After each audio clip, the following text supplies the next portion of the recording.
ეკოლოგიური სამართლის ცენტრი გარემოს დაცვის სამინისტროს უმოქმედობაში ადანაშაულებს, რამაც ცენტრის წარმომადგენლების მტკიცებით ქვეყანას კატასტროფული მასშტაბის ეკოლოგიური ზარალი მოუტანა. ცენტრის ხელმძღვანელი ნიკოლოზ მჟავანაძე აცხადებს, რომ გარემოს დაცვის სამინისტროს ბორჯომის ხეობაში გაჩენილი ხანძრების დროს მეტი ეფექტურობით უნდა ემუშავა.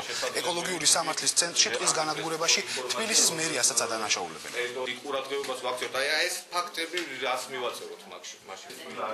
ბევრი აბრალებს იმას, რომ აქ გლობალური დათბობიდან გამომდინარე ეს ცხელი ამინდები იყო საქართველოში, მაგრამ თლათ ასეც არ არის საქმე.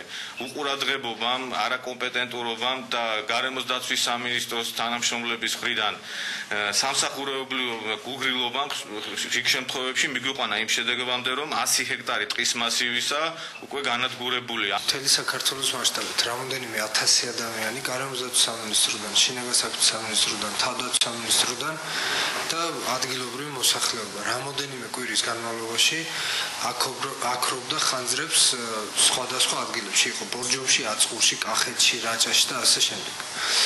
თუ ვინმე თვლის, რომ იმის უფლება აქვს, რომ ამ ერთობლივ ძალიან დიდ წვალებას და შრომას და სიცოცხლის რისკის ფასად, სხვათა შორის ძალიან ბევრ შემთხვევაში უსუსურობა უწოდოს, იმის თავი მაინც უნდა ქონდეს, რომ ერთხელ მან ჩამოვიდეს და იმ ხანძრთან ნიჩბით მაინც გამოჩნდეს, ან ფოტოსურათი მაინც გადაიღოს, რომ მერე თქვას, რომ ნახე მაინც იქ რა ხდებოდა. თუ არ და ეხა